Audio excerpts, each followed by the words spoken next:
भगवते वासुदेवाय। ओम नमो भगवते वासुदेवाय। नारायणं नमस्कृत्य नरं चैव नरोत्तमं देवीं सरस्वतीं व्यासं ततो जयमुदीरये। नष्टप्रायेषु अभद्रेषु नित्यं भागवत सेवया भगवती उत्तम श्लोके भक्तिर्भवती नैष्ठिकी। परम धर्म जो भागवत धर्म कहलाता है, उसके अनुशीलन रूप इस दिव्य कार्यक्रम में आप सभी का स्वागत है। हम परम धर्म का निरूपण करने वाला जो अन्यतम ग्रंथ है श्रीमद् भागवतम, उस श्रीमद् भागवतम के अनुगत हमारे पूर्व आचार्यों की चैतन्य महाप्रभु की शिक्षा प्रणाली और चैतन्य महाप्रभु द्वारा अनुमोदित श्रीमद् भागवतम का जो परम रहस्य है, परम सार है, परम प्रयोजन है, प्रेमा पुमर्थो महान, उस कृष्ण प्रेम के भी परम सोपान रूप राधा दास्यम नाम में राधा रानी के कैंकर्यत्व को प्रदान करने वाली जो साधना प्रणाली है, वो जो जो अवदान महाप्रभु करने आए हैं इस कलयुग में विशेष, उसी से महाप्रभु की जो महावदान्यता प्रकाशित होती है। श्री चैतन्य मनोभीष्टम स्थापितम येन भूतले, उसे स्थापित करने के लिए महाप्रभु के जो पार्षद बनकर हमारे आचार्यगण आए हैं, वे उसे एक कृष्ण प्रेम के परम सोपान राधा दास्यम के किंकरी, राधा रानी की किंकरी भाव में प्रतिष्ठित रहते हुए उस किंकरी भाव से ही अनुभूत प्रसूत उद्गार उपदेश रूप जो संग्रह है, हम सभी अर्वाचीन साधकों के लिए, अजात रति साधकों के लिए, हम अजात रति अर्थात हम रति के स्तर पर, आसक्ति के सोपान पर अभी हमें आना है। उसकी स्पृहा हमारे हृदय में किस प्रकार जागृत हो, इस प्रकार हम राधा रानी के कैंकर्यत्व की प्राप्ति के इस प्रस्ताव के प्रति फैसिनेशन हमारा चमत्कृत हो, इस विचार से उसके प्रति हम धावित होने लगे, इस प्रकार हमारे हृदय में राधा रानी की किंकरी होने का अभिमान जागृत हो जाए, और वो अभिमान ही हमारी पूरी जो हमारा जो अस्तित्व है, ये पूरा, और जो फैकल्टी ऑफ एक्सप्रेशन है कर्म मन और वचन से, उसमें वो झंकृत हो, उस संभावना को संभव बनाने के लिए हमारे आचार्यों ने जो स्वयं पार्षद होते हुए भी साधक रूप में जो अंतस चिंतन रूपी जो भजन है, इस मंजरी भाव की उपासना में, उसे हमारे सामने एकदम जैसे चित्रकारी में प्रकट कर देते हैं, उस प्रकार हमारे सामने एकदम प्रकट कर दिया है। हम उन्हीं के दिए गए इस कृपा प्रसाद का अनुशीलन करते हुए, उनके अनुगत्य को स्वीकार करते हुए, हम इस दिव्य जो मार्ग है रागानुगा भक्ति का, उसमें हम अपने आप को पूर्ण रूप से संलग्न, पूर्ण रूप से न्यौछावर करने का जो हमारा प्रयास है, संकल्प, उसमें हम पूर्ण सफल हो, यही भगवान श्री चैतन्य महाप्रभु और उनके आश्रित के पार्षदों के चरणों में, हमारी गुरु वर्गों के चरणों में, श्रील प्रभुपाद, श्रील श्रीपाद आदि गुरु वर्गों के चरणों में हमारी ये प्रणति है।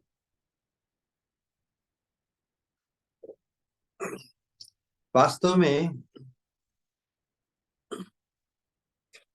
पूर्व सत्संग के अंतर्गत जिस जो कुतूहल मंजरी सरस्वती में, प्रभुदानंद सरस्वती मंजरी के हृदय में जागृत हुआ, स्फूर्ति के अंदर वो देखती है कि सखियां राधा रानी के साथ, राधा श्याम सुंदर जब रतन मंडप पर, रतन वेदी पर विराजमान हैं और बहुत ही एक दूसरे का संग पाकर बहुत ही उन्मादित है, प्रसन्न है, और उनके उन्मादना को बढ़ाने के लिए ही सखी मंजरी का पूरा प्रयास है। तो उसके अंतर्गत एक कुतूहल उत्पन्न होता है कि सखियों एक खेला, खेला अर्थात एक खेल खेल जैसे है ना, अ, खेला करते हैं कि अ, उन्हें उनके साथ जैसे बचपन में छोटे बच्चों बच्चों में गुड्डा गुड्डी का जो खेल होता है ना, उस प्रकार का राधा श्याम सुंदर जब रत्न श्याम पर मंडित है ही, तो उनके श्याम सुंदर के पीताम्बर उत्तरीय को राधा रानी के पल्लू से बांध देते हैं। तो युगल की नव वर वधु जैसी अपूर्व रूप सज्जा देखकर सखियों के मन में यह रहस्यमय कौतुक हुआ। परस्पर के माधुर्य में राधा माधव इतने मग्न हैं कि उन्हें पता ही नहीं चला कि क्या क्या किया गया है। अब सखिया तो पूरी तैयारी के साथ मंजरियों को आदेश देती कि पुष्प चयन ले आओ, करके ले आओ, अच्छी सुगंधित माला बनाकर इन दोनों के गले में हार पहनाएंगे। तो यही सब आनंद विनोद चल रहा है। तो सखियां पुष्पों की दिव्य माला बनाकर उनके गले में पहनाती है, और जैसे कोई उत्सव, कोई महोत्सव होने वाला है, इससे उलुलू एक कल्चर है, एक खूब खुशी की ध्वनि करती हैं। कोई पुष्प बरसा रही है, कोई चावल ढुला रही है, और सखियां आपस में हंसते हंसते एक दूसरे के ऊपर गिर रही है, एक दूसरे की बलिहारी खा रही है। तो बड़ा आनंद है। तो कोई हंसते हंसते नाच रहा है, कोई लोटपोट कर रहा है, इतना खुशी का मोड़। तो सखियों की इस प्रकार के विचित्र ओतप्रोत खुशी के हाव भाव को देख कर राधा रानी को संशय हुआ कि कुछ गड़बड़ है। गड़बड़ क्या हुआ, वहां तो उनका ही आनंद वर्धन है, और कोई दूसरा मकसद तो है नहीं। तो सखियों को, राधा रानी को संदेह हुआ कि इस सखियों की इस आचरण में अवश्य कुछ निगूढ़ रहस्य है। तो चारों ओर संदेह का निराकरण करने के लिए चारों ओर देखती है, लेकिन बस सर्वत्र जहां जहां राधा रानी की दृष्टि पड़ती है, जैसे पूरा जो वहाँ का जो उपवन वन है, सब कुछ एकदम दिव्य आनंद से आलोकित हो जाता है। राधा रानी के नयनों की जो सुषमा, सुषमा मतलब सौंदर्य, राधा रानी किसी के प्रति, किसी वस्तु के प्रति किसी दिशा में दृष्टि करे, वो दिशा, वो वस्तु, वो व्यक्ति, सभी कुछ एकदम आनंद आनंद आनंदमय सौंदर्य को प्राप्त कर लेता है। सर्वत्र इसी प्रकार की राधा रानी की नयनों की सुषमा से व्याप्त वातावरण है। राधा रानी को फिर भी कुछ पता नहीं होता, तो राधा रानी इस संदेह का निराकरण करने के लिए उठती है। जैसे ही उठती है तो उन्हें अपने वस्त्रों में खिंचाव प्रतीत होता है, तो समझ गई कि अच्छा, देखती है कि शाम के उत्तरीय और उनके वस्त्र में गठबंधन है। तो वो समझ गया, अच्छा इसीलिए इतनी हंसी खुशी कर रही, इतनी हंसी आ रही है, हैं? राधा रानी ऊपरी रोष भरे चेहरे से सभी सखियों सखियों को देखती है, कहती कि अरे दुर्मुखी हो, तुम्हारे तुम्हारे मन में ये मनसा है इस लंपट के साथ तुम्हारा विवाह करने की, और मुझे पहल कर रही है, मुझे आगे कर दिया है। शर्म नहीं आती? ये तुम्हारे मन की मनसा, मेरी मेरी मनसा नहीं है कि इसके साथ में विवाहित हूँ। तुम अपने स्वयं के विवाह उत्सव की वासना को इस तरह प्रकट करना चाहती हो। अच्छा आओ, मैं ही एक एक करके तुम लोगों का इनके साथ विवाह कर देती हूँ और मैं पुरोहित बन जाती हूँ। राधा ने पुरोहित बनने का बनने की इच्छा प्रकट करती है। तो उस समय राधा रानी का जो उनके मुख का माधुर्य है, और उनकी जो भाव भंगिमा है, जो हरकत देख के श्याम सुंदर निहाल हो गए राधा रानी की उस अदा को देखकर। नागर उस अपनी नागरी की वदन माधुरी को देखकर बिल्कुल मधुर रस में निमग्न हो गए। और वास्तव में जो राधा रानी को अभिष्ट है, नागर के सुख का वर्धन करना, उसी उद्देश्य को ही तो पूर्ण करने के लिए राधा रानी के साथ इस प्रकार का खिलवाड़ किया है, खेला। जैसे गठबंधन करके उनका विवाह उत्सव संपादित किया, तो ये केवल खेला ही है। क्योंकि पारकिया रस में विवाह की क्या आवश्यकता है, वो तो नित्य ही मिले हुए ही हैं। तो तो श्याम सुंदर को राधा रानी की इस अपूर्व वदन माधुरी, भाव माधुरी में निमग्न करने के लिए ही सखियों की ये चेष्टा है ना। तो ये वास्तव में केवल एक खिलवाड़ है, शैशव क्रीड़ा चले, वह वास्तविक विवाह नहीं है वृंदावन में। क्योंकि शुद्ध परकीय भाव है। जहां पर भांडीर वन में राधा कृष्ण का विवाह की भी जो, और जो अन्य गोपियों के साथ जो बताई है, वो केवल एक लोक लोक दृष्टि में केवल ये स्थापित करने के लिए कि राधा कृष्ण पराये नहीं है। यदि कोई ऐसा, किसी को ऐसी धारणा हो कि कैसे मतलब बिना विवाहित हुए इस प्रकार एक स्त्री पुरुष के बीच में, और जो विवाहित नहीं हो तो वो पर पुरुष हुआ, और विवाहित नहीं तो वो पर स्त्री हुई।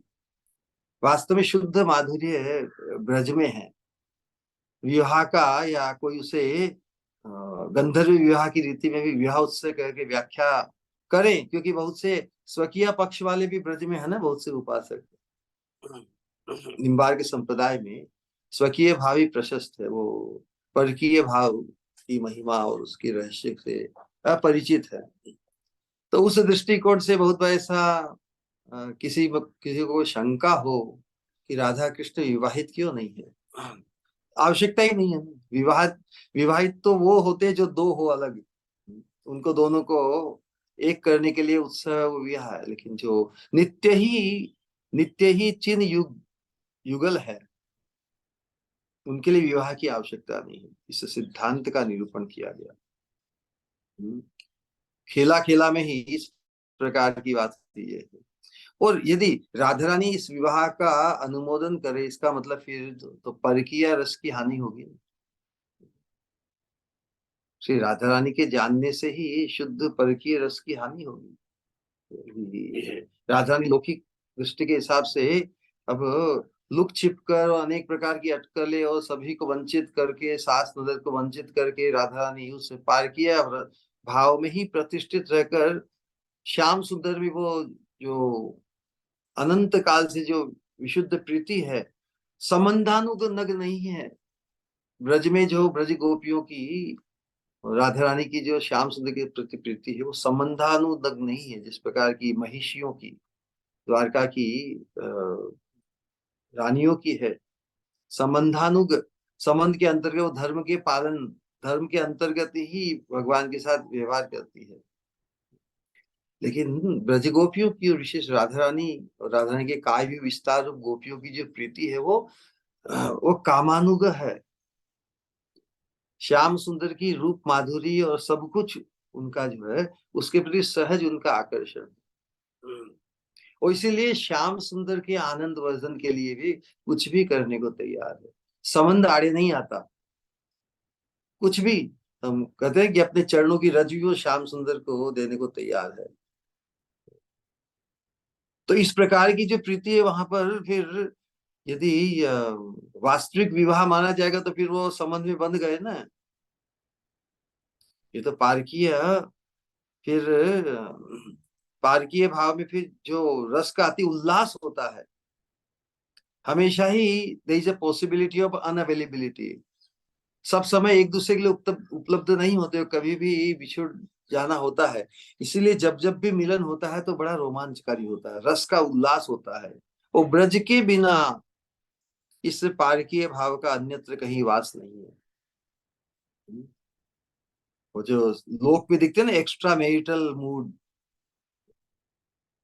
मैरिटल मूड किसी, जिसके साथ हमारा, जिसके साथ पुरुष स्त्री के साथ वैवाहिक संबंध नहीं है, उसके, तो वो एक्स्ट्रा मैरिटल मूड हुआ ना, उसमें आकर्षण, उसमें आनंद, मिलन का, चिंतन का बहुत बढ़ता है क्योंकि सब समय अवेलेबल नहीं है ना, मोर टेस्टी।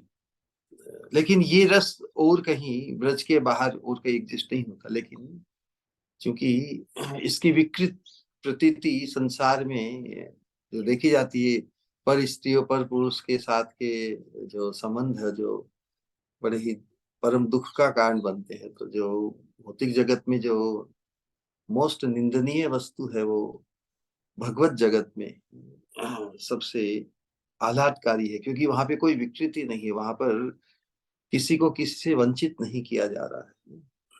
संसार में यदि पर स्त्री पर पुरुष के साथ यदि कोई संबंध हो, तो उसमें कितने परिवार उजड़ जाते हैं, और कितना मतलब विभत्स सा हो जाता है। तो यही इस श्लोक की ब्रज की जो रीति है, बड़ी निराली है, परकीय भाव। वहां पर उनके परस्पर के बीच में कि मैं इनकी परिणीत स्त्री हूँ या ये मेरा परिणीत पुरुष है, इस प्रकार का संबंध आड़े नहीं आता। स्वच्छंद विहार, ब्रज की ये निकुंज मंदिर की जो प्रीति की रीति है, बड़ी निराली है। तो ये निरूपण करने के बाद में अब जब सतत स्फूर्ति और विराम का चक्र है ना, स्तर क्रम चल रहा है, तो विशेष रूप से जब जब राधा श्याम सुंदर सम्मिलित होते हैं और गोपियों के साथ, तो नेचुरली रास का उल्लास, रास के उद्देश्य से ही भगवान वंशी से आह्वान करते सभी गोपियों का ना। तो उसमें विशेष रूप से राधा रानी उन्मादित होकर, ऑफकोर्स राधा रानी की जो सखियां और मंजरियां हैं वो उनके साथ रहती है, लेकिन जिस प्रकार राधा रानी उन्मादित होकर श्याम सुंदर जब अपनी वंशी पर पंचम पंचम सुर पर गान करके राधा रानी का आह्वान करते, राधा रानी एकदम जैसे विचित्र अवस्था को प्राप्त करती है। उसका वर्णन श्रीमद् भागवत में भी, गोपियों की क्या स्थिति, वंशी ध्वनि सुनकर उनकी क्या स्थिति हुई, उसी प्रकार का स्फुरन किंकरी को हुआ है। तो वास्तव में राधा रानी जो मधुर वीणा गान विद्या की एकदम आचार्य है, निधि स्वरूपा है, लेकिन जब श्याम सुंदर राधा रानी से मिलित होने के लिए वंशी पर तान छोड़ते हैं, तो वंशी पर भी वो पंचम सुर पे तान छोड़ते। वास्तव में पंचम सुर पर वीणा वीणा की तान पर राधा रानी पंचम सुर में वीणा वादन करती है, लेकिन श्याम सुंदर भी राधा रानी को तीव्र आकृष्ट करने के लिए उसी स्तर का, तो किस प्रकार आतुर होकर श्याम सुंदर से मिलने के लिए धावित होती है राधा रानी वीणा के। तो राधा रानी भी क्योंकि वो स्वयं ही वीणा वादन में बड़ी चतुर है पंचम स्वर पर, लेकिन श्याम सुंदर की भी उसी प्रकार की ध्वनि सुनकर धावित होती है। जहां से वंशी ध्वनि आ रही है, वंशी वट जमुना जी के तट पर भगवान वंशी बजाते हैं और राधा रानी भी धावित होकर आती है, तो उसी की स्फूर्ति कि कब राधा रानी इस प्रकार उन्मत्त होकर वंशी की धुन सुनकर प्रीतम श्री कृष्ण के साथ यमुना तीर पर कब जा मिलेगी, इस प्रकार का चिंतन है ना। तो आज का जो श्लोक है, विपंचित सुपंचमम, विपंचित सुपंचमम रुचि रुचि रुचिरे वेणुना गायता, प्रियेण सह वीणया मधुर गान विद्या निधि, करींद्र वन सम्मिलन मद करिणी उदार क्रमा, कदानु वृष भानुजा मिलतु भानुजा रोध। भानुजा कौन है? भानुजा कहते हैं, भानु अर्थात सूर्य, सूर्य पुत्री कौन हुई? जमुना। जमुना रोधसी, जमुना के तट पर। तो ये चिंतन में बता रहे कि जिस प्रकार जो राधा रानी की अवस्था है वेणु को सुनकर, विपंचित सुपंचमम रुचि रुचिरे वेणुना गायता, भगवान जब पंचम सुर पर वेणु वादन करते हैं, प्रियेण सह वीणया, तो उस अपने प्रियतम से के संग होने के लिए मधुर गान विद्या निधि जो स्वयं है, तो कहते करिंद्र वन सम्मिलन। करिंद्र, करी कहते हैं हाथी को, करिंद्र मतलब जो हाथी, हाथियों के जो राजा हैं, इस प्रकार मदमत्त होकर करिंद्री से मतलब करिंद्र वन सम्मिलन, मद करिणी उदार क्रमा, है ना, मदोन्मत्त हथिनी की तरह सुंदर गति विशिष्टा हमारी स्वामिनी श्रीमती राधा रानी उस वेणु मार्ग पर, जिधर से वेणु की ध्वनि आ रही, वेणु मार्ग पर वीणा की तरह पंचस्वर से,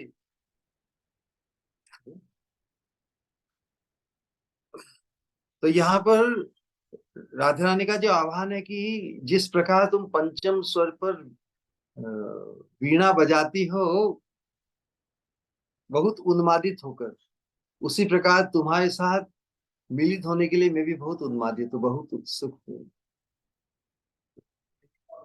इस बात को यहाँ पे प्रकट करे तो राधा रानी भी श्याम सुंदर की इस क्रिया को पूर्ण करने के लिए आज तो बहुत उन्मादित होकर पंचम स्वर पर वेणु बजा रहे हैं। पंचम स्वर पर तो वीणा में बजाती हूँ, लेकिन मुझसे तो उस प्रकार जैसे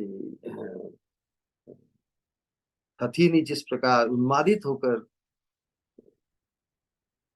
है ना, करिंद्र हाथी के साथ वन में सम्मिलित होने के लिए आतुर और सुख उन्मादित होकर चलती है, उस अवस्था में मैं जमुना जी के तट पर अपने प्रीतम श्री कृष्ण के साथ कब जा मिलेंगी, ऐसी ऐसी इच्छा व्यक्त हुई है। कितना अद्भुत वास्तव में।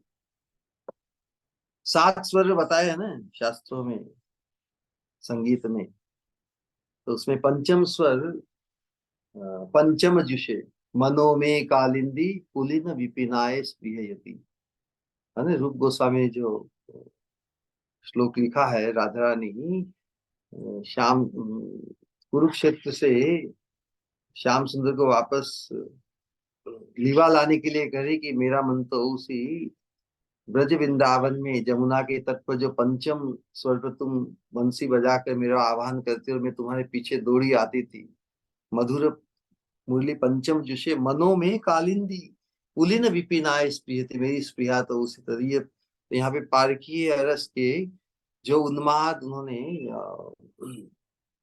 उस अवस्था में, है ना, या तो उसी का वर्णन यहाँ पर। तो वास्तव में जो 7 स्वर है उसमें पंचम स्वर में राधा रानी वीणा भी बजाती है, पंचम स्वर में भगवान जब बहुत उन्मादित राधा रानी के विरह में उनको उनका आह्वान करते, उस समय भी वो पंचम स्वर में बंसी बजाते हैं। बहुत 7 स्वरों का वर्णन शास्त्रों में दिया है और सभी के, तो पंचम स्वर कहने का आशय है कि उसके जो जो किसके प्रतीक है, कोयल, कोयल पंचम स्वर में गाती है ना, उसी प्रकार जो 7 स्वर है सारे गम पधनी सा, सारे गम पधनी, ये सातों के 7 जो सुर है उनको वो रिप्रेजेंटेड बाय पर्टिकुलर साउंड है, उसका वर्णन है किसी को जानकारी के लिए भी।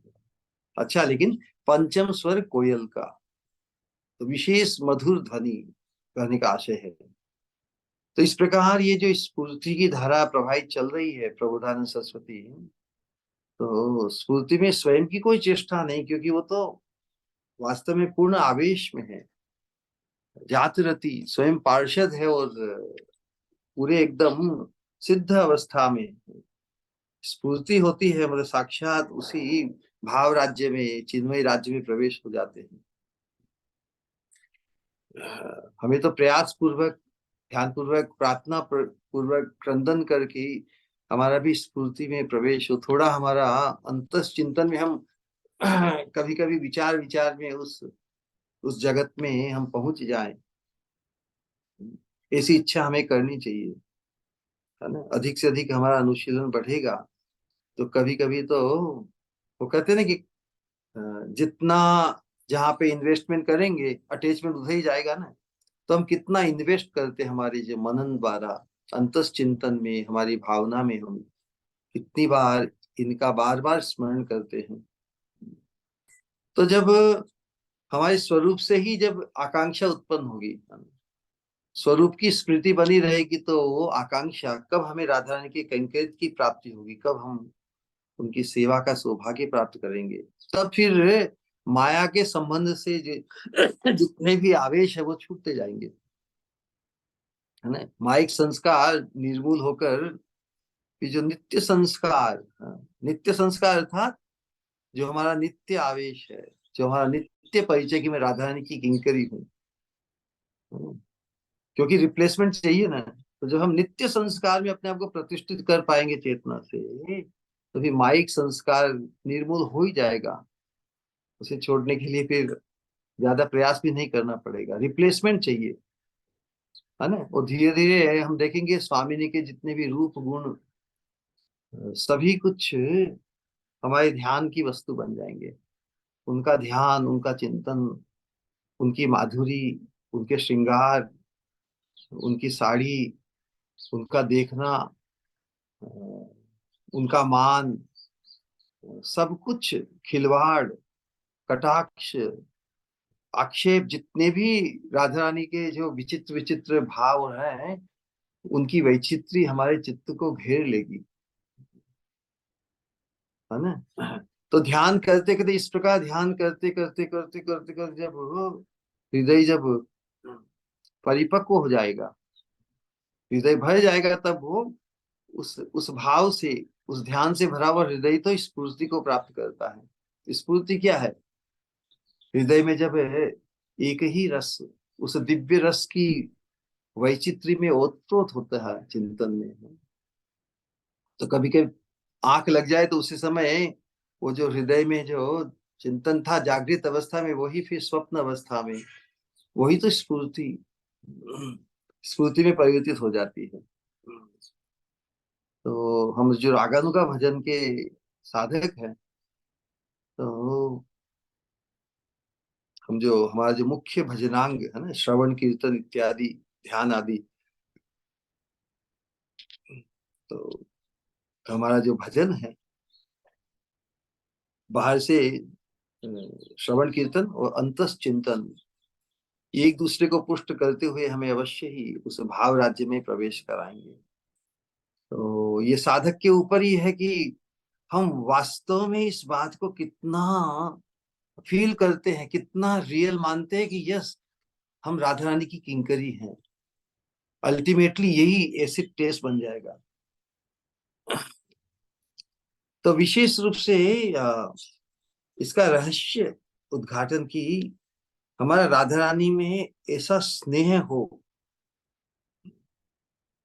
ये हमारा मुख्य चिंतन राधा रानी के संबंध से ही है ना। श्याम सुंदर का चिंतन भी राधा रानी के संबंध से ही है। तो भगवान में हमारा ऐसा स्नेह हो जाए, उसका क्या स्वरूप है, वही जो बताया कि सतत सतत स्मृति, सतत स्मृति में हो जाए। तो स्नेह किसे कहते हैं? जिसके प्रति स्नेह हो जाए उसकी सतत स्मृति हो जाती है।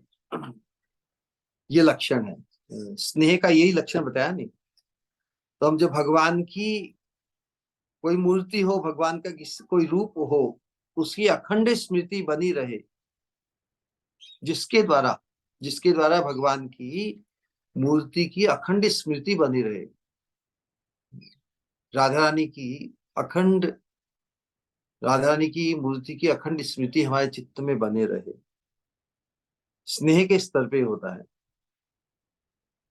तो जिस भक्त का, साधक का पूर्ण स्नेह भगवान में रहता हो, उसे तो भगवान के सिवा अन्य संकल्प नहीं हो सकता। और भगवान के अतिरिक्त अन्य कोई संकल्प होता है तो उसे बड़ी पीड़ा होती है। या भगवान के सिवा अन्य संकल्प होते हैं तो उसमें स्नेह की उतनी कमी है, क्योंकि स्नेह भी आसक्ति की तरह एकांतिक है। स्नेह यदि भगवान के प्रति है, राधा रानी के प्रति उत्पन्न है, तो राधा रानी की स्मृति अखंड बनी रहेगी। यदि बीच में छूटती है तो उतना स्नेह में कम है। तो जिसे भगवान में पूर्ण स्नेह हो, उसे जाने अनजाने ने भी यदि भगवान की मूर्ति की स्मृति में अंतराल आवे या छूट जाए तो उसे बड़ा दुख होता है। जिस प्रकार हम बहुत स्वादिष्ट प्रसाद आस्वादन कर रहे हैं, क्या नहीं, और अचानक उसमें एक चिमटी भर धूल और कंकड़ उसमें आ जाए तो क्या होगा? सब मजा किरकिरा हो जाता है ना। उस प्रकार का दुख होता है। इसलिए ये स्नेह बड़ी पावरफुल वस्तु है। भगवान के बिना मन में दूसरा संकल्प उठने पर ऐसा ऐसा कष्ट होता है। अरे, और कहा किस चिंतन में हम भटक गए, कहाँ पे इस प्रपंच में हम भटक गए। यदि ऐसी ग्लानि और ऐसा दुख प्रकट हो, समझिए कि वास्तव में हमारा भगवान के प्रति, राधा रानी के प्रति हमारी प्रीति है, स्नेह है।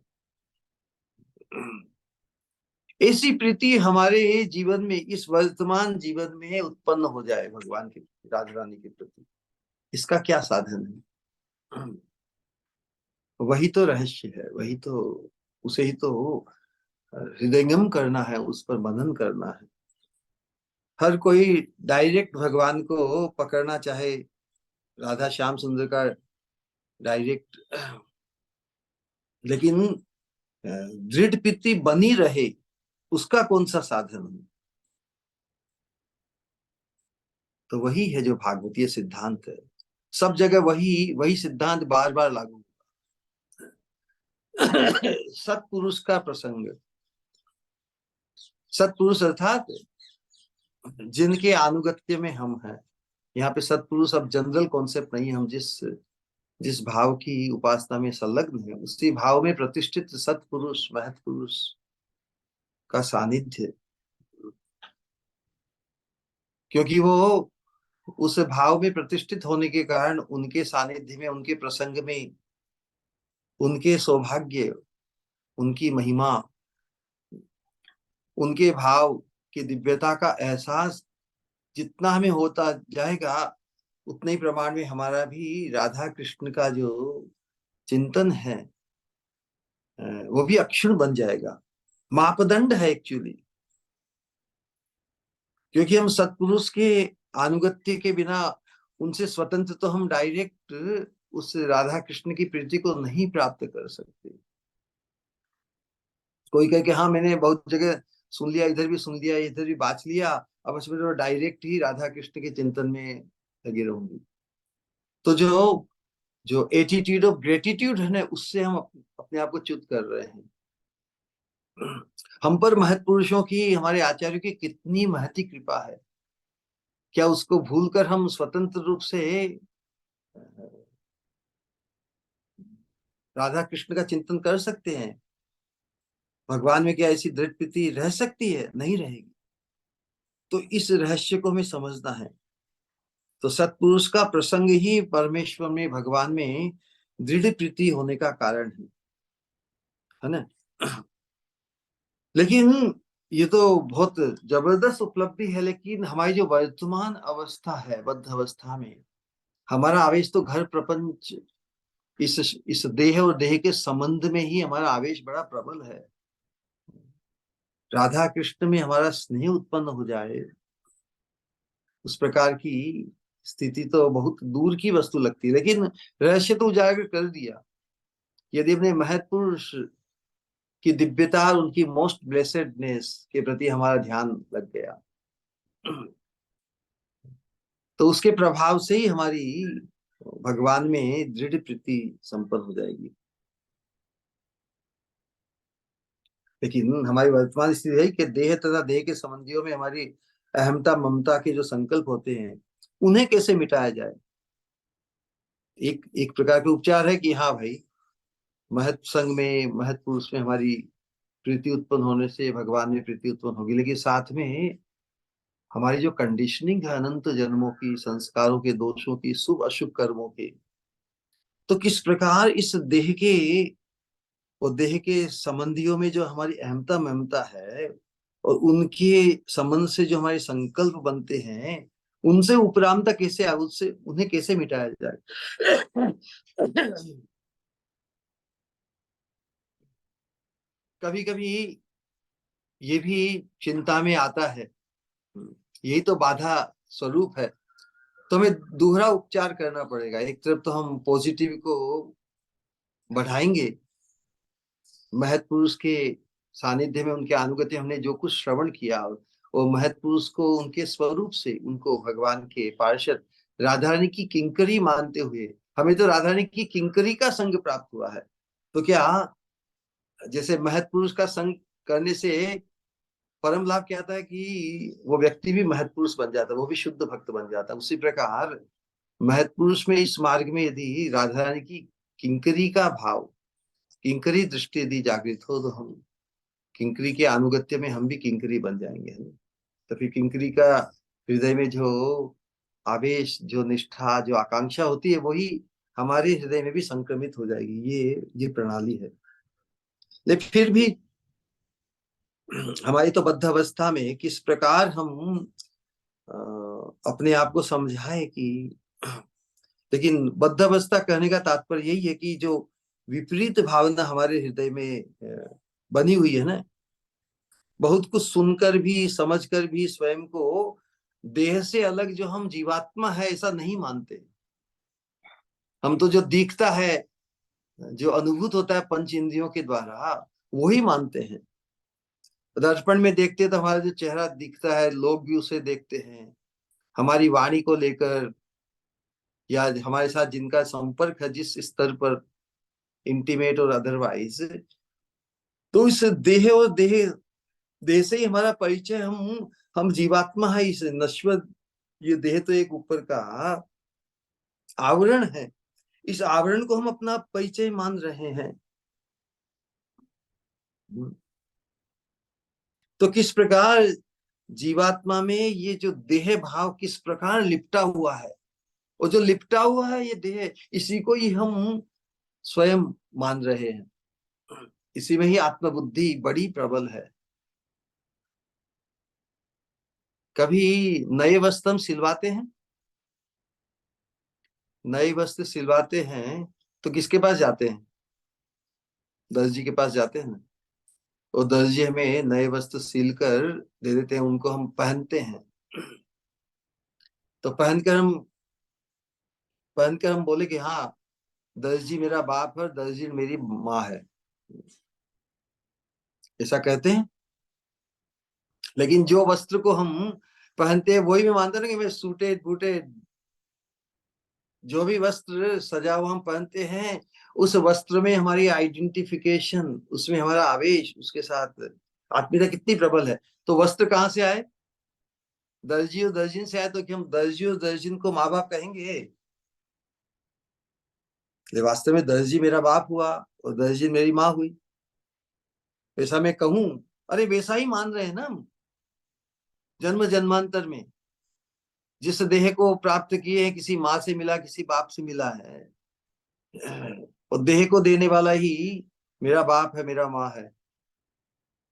जीवात्मा तो शाश्वत है। तो बार बार इस नश्वर देह और देह के संबंध में ही हमारा आवेश, आत्मभाव कितना प्रबल है। तो जिस प्रकार उस वस्त्र को सिलने वाले दर्जी और दर्जिन को हम माँ बाप नहीं मानते ना, यदि मानेंगे तो मूर्ख कहलाएंगे ना। हम मूर्ख ही तो हैं। तो उसी प्रकार इस जीव का, हमारा जो ये देह रूपी अंगर का मतलब पहरावा, तो वह कभी ब्राह्मण देह को प्राप्त करता है तो किसी ब्राह्मण और ब्राह्मणी को हम माता पिता कहते हैं। कभी उसकी उत्पत्ति नीच जाति से होती है, तो 84 लाख योनि में अलग अलग योनियों में वो देह का ही चोला हमें मिलता है, उस चोले को ही हम खुद मानते हैं। देह में जो अहम भाव रखता है, उस देह के माँ बाप को ही अपने माँ बाप समझता है, तो वो मूर्ख कहलाता है ना। उसे पशु के समान समझा जाता है। तो विचार के 84 लाख योनि में कितनी बार हमने माताएं बदली, बहनें बदली, पत्नियां बदली पति बदले, इसका कोई हिसाब है? कितना व्यभिचार किया, कोई अंदाज है हमें?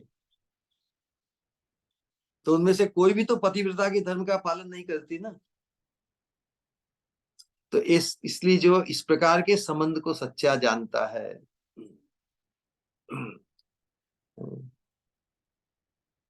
तो उसकी अहंता और ममता के संकल्प कैसे मिटेंगे? इस प्रकार की समझ के तो हमें बार बार इस ग्लानि को प्राप्त करना, रे रे मैं दूसरों को मूर्ख कहता आया, लेकिन मूर्ख तो मैं खुद ही हूं। ये जितने भी दृष्टांत दिए जाते हैं सत्संग के अंतर्गत समझाने के लिए, वो हम पर ही घटित होते हैं। हम दूसरों के उपदेशक नहीं बन सकते जब तक उससे उपरामता हमारे जीवन में घटित नहीं होती। उस प्रकार के आवेश, अहमता ममता से हमें बचना ही होगा। हमें आत्म भाव, हमारे शाश्वत स्वरूप के अनुरूप जो हमारा रूप है, उस आवेश में, उस अभिमान में हमें प्रतिष्ठित होना ही होगा। जब तक नहीं होते तभी तक फिर हम, जन्मभूमि की वासना भी हमारी नहीं मिटती। जननी जन्म भूमस्य, ये जो भौतिक जगत के जो आदर्श हैं, कि अनंत काल से हमें धर्म के अंतर्गत घेरे हुए, हम इनसे ऊपर नहीं उठ पाए हैं, है ना। तो जब तक देह को ही हम अपना स्वरूप मानते रहेंगे, तब तक हमारी जितनी भी समझ है वो वास्तव में बेकार है, बाधक है। न उत्पादेद यदि रतिम श्रम ये वही केवलम। धर्म के अंतर की जो प्रतिष्ठा वो देह है, इस नश्वर देह और देह के संबंध से ही है। धर्म अर्थ काम मोक्ष भी इस देह के संबंध से ही है। आत्मा की जरूरत नहीं है धर्म अर्थ काम मोक्ष। आत्मा की तो आवश्यकता है प्रेम, प्रेमा पुमर्थो महान।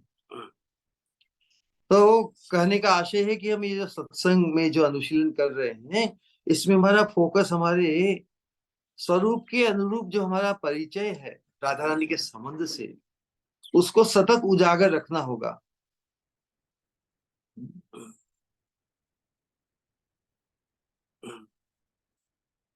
और इस उसको उद्दीप्त रखने के लिए, उस भाव को जागृत रखने के लिए ही ब्रजवास बड़ा उपयोगी है। हमारे गोस्वामी गण कहते हैं कि इस अवस्था को यदि हमें शीघ्र प्राप्त करना है, मतलब राधा रानी की रूप गुण लीला माधुरी के ये स्वाभाविक हमारी मन की, मन का आवेश उसमें प्रवृत्ति हो, तो वृंदावन में ही, वृंदावन का हमें आश्रय लेना चाहिए।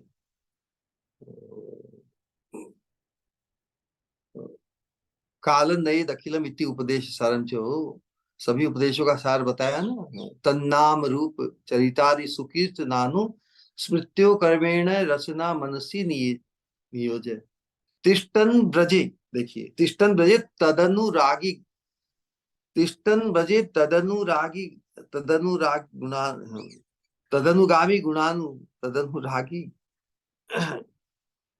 उस अनुराग में उनके अनुगत होकर, तिष्ठन ब्रजे तदनु रागी, राग, तदनुगामी अनुरागी, कालन नए अखिलम इति उपदेश सारम।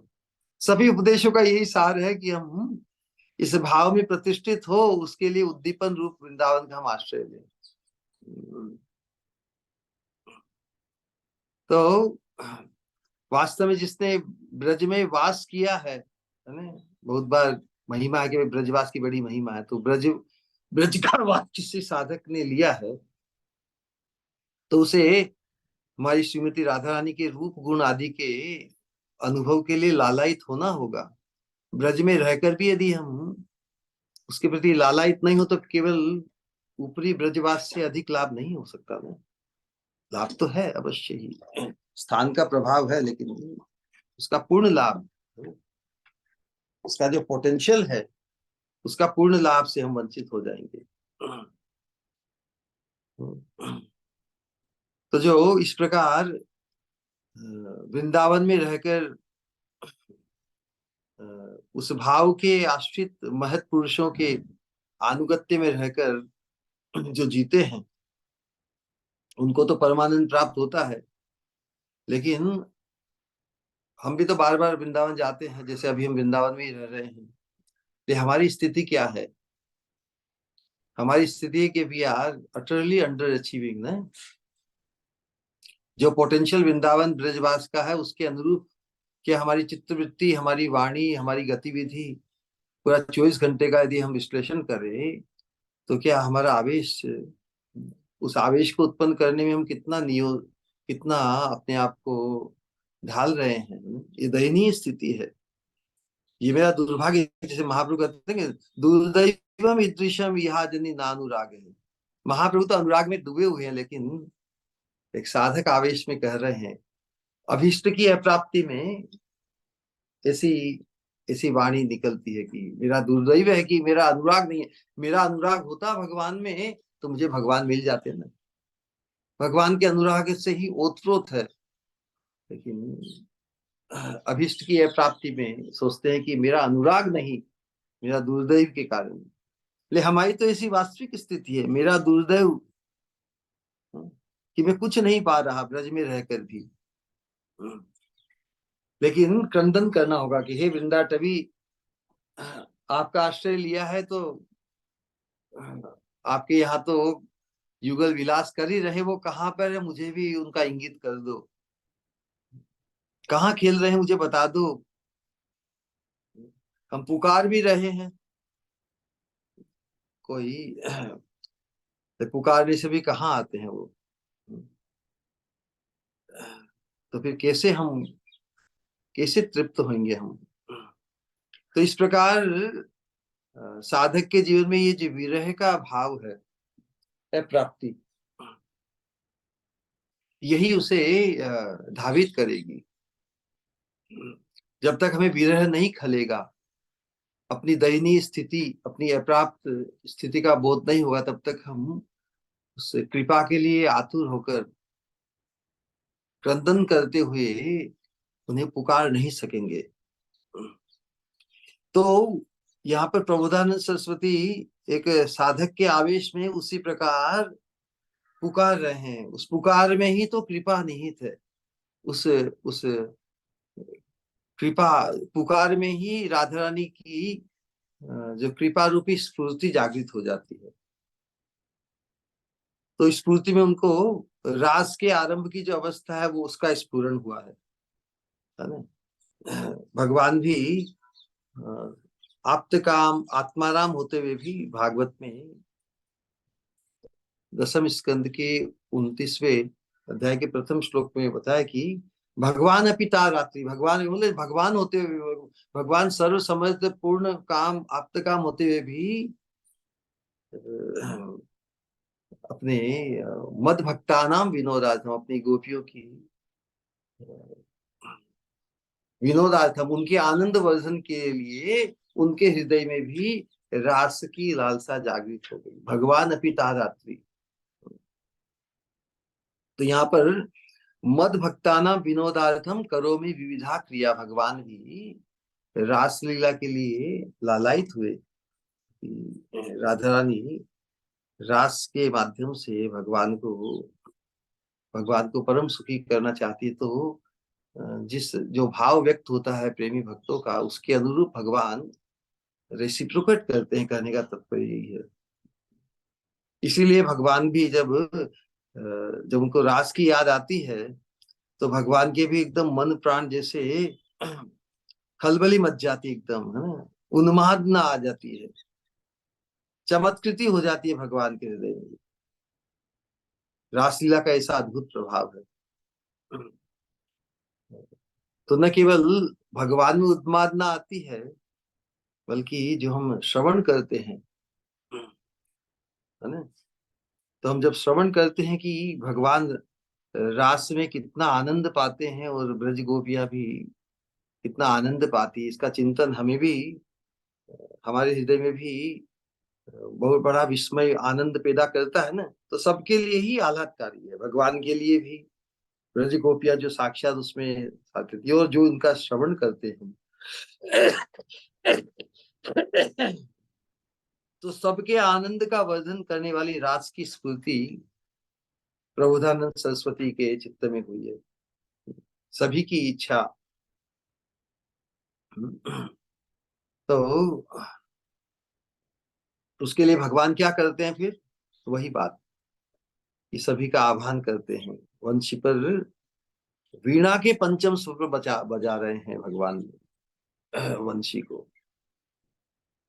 क्योंकि वीणा वादिनी, वीणा वीणा वाद्य में जो परम आचार्य है, परम चतुर और वैदग्धी है, वो तो राधा रानी है। तो राधा रानी का स्मरण करते हुए ही भगवान जो सुर वीणा पर बजाया जाता है वो वंशी पर बजाकर राधा रानी का आह्वान कर रहे हैं। तो वंशी पर वीणा के स्वर का आलाप क्यों? क्योंकि मैच करना है ना। क्योंकि जब श्याम सुंदर का जो मधुर वेणु गायन के साथ वीणा गायन की जो विद्यानिधि स्वरूप है राधा रानी, अब श्याम सुंदर पंचम स्वर पर वेणु बजा रहे हैं, तो उनका मैच तो फिर राधा रानी ही करेगी ना, इसीलिए बजा रहे हैं। तो रास विलास में जो रासेश्वरी, उनका आह्वान करने का एक अपूर्व संकेत है कि पंचम स्वर पर भगवान वेणु बजाते हैं। क्योंकि नित्य गीत का जो महा महोत्सव होने वाला है रासलीला, और वृंदावन के अतिरिक्त और किसी धाम में रासलीला नहीं है, इसलिए अद्वितीय है वृंदावन। वृंदावन का कोई सामी नहीं, कोई भी धाम, कोई वैकुंठ साकेत इत्यादि सभी जिनको ब्रज की लीला माधुरी का चस्का लग गया, जिनकी चित्तवृत्ति में ब्रज की जो ब्रज की जो ये रसमय प्रीति है, रसमय उल्लास है रासलीला के संबंध से, उसे फिर और कोई भी स्थान की चिंता नहीं भाएगी। ये बहुत स्पेसिफिक हो जाएगा उसका जो साधन क्रम है।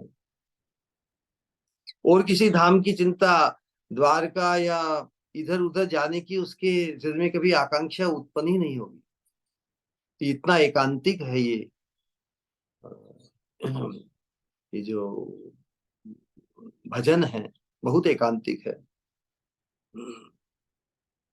तो जब राधा रानी का आविर्भाव न हो, राधा रानी नहीं आए, तो रासलीला तो संपादित होगी नहीं। तो भगवान ने जो मुख्य वस्तु है कि सुर में सुर मिलाने के लिए राधा रानी का आह्वान किया है। राधा रानी वीणा पर मधुर स्वर छेड़ेगी और उस मादनाख्य महाभाव उसमें उन्मत्त होकर जो नित्य गान संगीत है ना, वो रास में रस का वर्धन हो जाता है, सभी के मन मिल जाते हैं ना, सभी उल्लसित होकर एक ही जो राधा श्याम सुंदर की जो रूप माधुरी और उनका जो प्रेम माधुरी का सम्मिलन, उसके इर्द गिर्द सभी गोपियां राधा की काव्य विस्तार रूप की जो रासलीला संपादित होती है।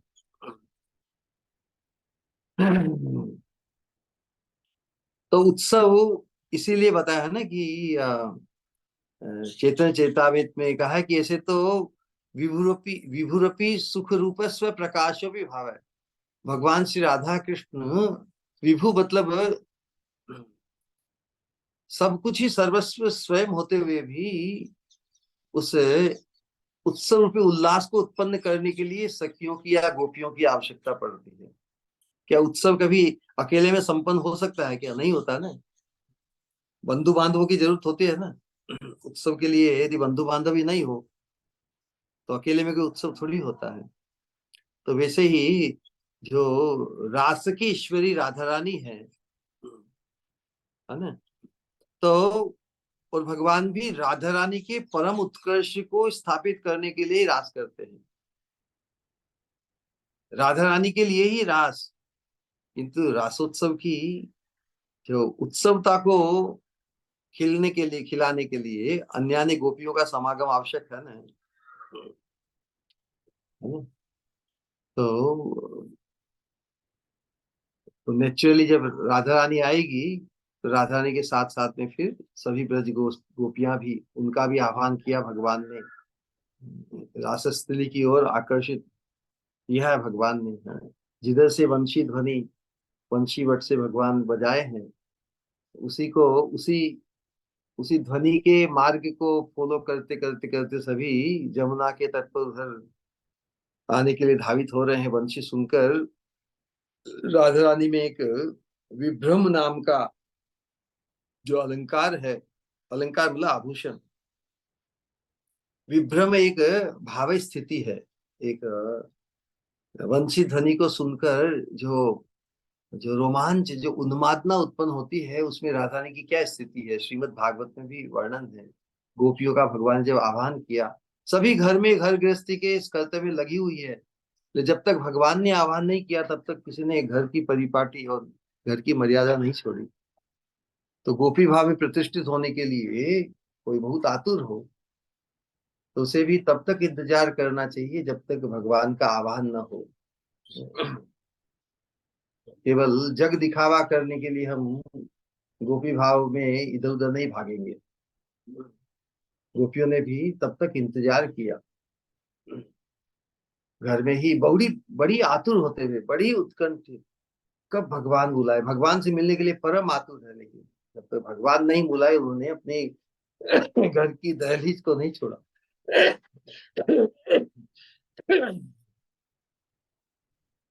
तो विभ्रम नामक अलंकार में क्या सब उलट पुलट हो गया, एक विपर्य है, विभ्रम उत्पन्न हो गया। तो उसमें क्या क्या क्या क्या विपरीत हो सकता है। जहाँ हार और माला पहननी चाहिए, कहाँ पे पहननी चाहिए, गले में पहननी चाहिए,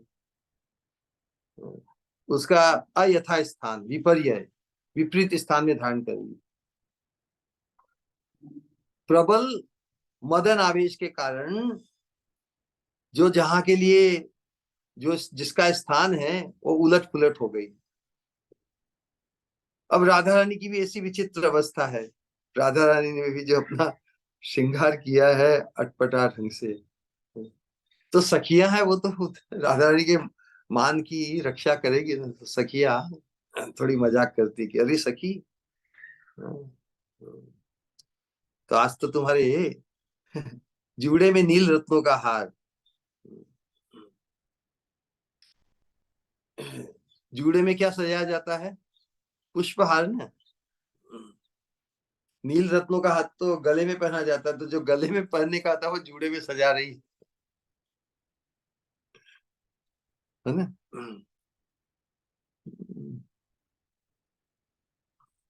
तो इसी प्रकार ही है, अंग पर, जिस अंग पर अंजन लगाना चाहिए, अंजन कहाँ लगाया था, आंख में लगाया जाता है, अंजन कहाँ लगा दिया, गाल पे लगा दिया सपोज। और आंखों में कस्तूरी, कस्तूरी तिलक तो भाल पर किया जाता है चित्रकारी करने के लिए। तो वो आंखों में कस्तूरी देख रही हूँ ललिता सखी, ऐसा राधा रानी को कह रही है। तो लगता है कि वो ना, कंसारी अपनी संसार वासना बद्ध श्रृंखलाम, श्याम सुंदर कंसारी कहने से, कंस जो सभी दुष्टता, दुष्टता का सम टोटल है कंस, सभी विपरीत भावनाओं वासनाओं का प्रतीक है कंस। कंस मतलब जो, मतलब जो जो चुभता है, जो दुखी करता है, आतंक। तो सभी विपरीत भावों से मुक्त कर देने वाला है ये वातावरण रासलीला का। तो उन कंसारी जिन्होंने सभी विपरीत ब्रज को, सभी दुष्टों से मुक्त किया ना, सभी संकटों से, सभी विडंबनाओं से मुक्त किया, उन कृष्ण से जो केवल सभी बाधाओं से मुक्त करके केवल सभी अनुकूलता को ही प्रकाशित करते हैं। तो संपूर्ण सभी अनुकूलताओं के आधार उन कंसारी श्याम सुंदर को मिलने के लिए धावित राधा रानी, लेकिन वो विभ्रम अलंकार, अलंकार से भूषित होने के कारण उनके आभूषण की उलट पुलट हो गई है। तो सखियां कह रही कि भाई तुम, मालूम है तुम उन्मादित हो श्याम सुंदर से अभिसार करने के लिए, लेकिन साथ में तुम तो दुनिया भी भूल गई हो, है ना। लेकिन उसी प्रकार जैसा भी श्रृंगार अलंकार कर लिया, उसमें भरकर बस राधा रानी यमुना पुलिन पर श्याम सुंदर से मिलने के लिए चली जा रही है, भागी जा रही है, भागी जा रही है। लेकिन जो किंकरी है वो तो जिस भी अवस्था में राधा रानी उसके पीछे एकदम छाया की तरह आगे पीछे चल रही है। तो राधा रानी की इस प्रकार की जो गति है ना, गति की जो भंगिमा है, उनके जो अटपटे से पैर, पटकन, उनकी जो गति है अटपटी हो रही है, और पैर पैरों की जो अटपटी पटकन से जो भाव व्यक्त हो रहा है कि जैसे उन्मादिनी हस्तिनी या हाथिनी उन्मादित श्याम से मिलने के लिए जा रही है, इस प्रकार का रूप व्यक्त हुआ आज के श्लोक में। राधा रानी की गति भंगिमा देखकर ऐसा लगता है जैसे हाथी से मिलने की आकांक्षा में मदोन्मत्त हथिनी जा रही, इस प्रकार का उन्माद। तो हम देख सकते हैं कि ये जो तुलना दी गई है, इससे राधा रानी की जो गति माधुरी है और श्याम सुंदर से मिलने की जो उनकी उत्कंठा है, उत्कंठा की तीव्रता, उस उत्कंठा की उन्मादना व्यक्त हुई है। राधा रानी परम उत्कंठा से भरकर यमुना पुलिन पर वंशी वादन परायण श्याम सुंदर से मिलित हो रही है, अपने प्रिय के साथ। कौन प्रिय? जो उन्हें अपने कोटि कोटि प्राणों से भी अति प्रिय है, उन प्राण प्रीतम से राधा रानी मिल रही है, जिन्हें पाने के लिए समस्त विश्व क्या सभी बाधाओं को, सभी मर्यादाओं को, है ना, जो अत्याज्य है कुल गृहिणी के लिए, जो अत्याज्य है सबको त्याग कर उन्माद पूर्वक धावित हो रही है। कुछ ख्याल नहीं अब, सखिया कुछ भी कहे सुनने वाला कौन वहां पर। सखिया करीब क्यों भाई, आज तो बड़ी उन्मादित होकर सबको जग को ही भूल गई, लेकिन वहां पर तो आवेश इतना प्रबल है कि कौन किसकी सुने। लेकिन किंकरी तो राधा रानी की छाया बनकर पीछे चल रही है। तो उसी को स्थापित बहुत अच्छी ढंग से किया है ना,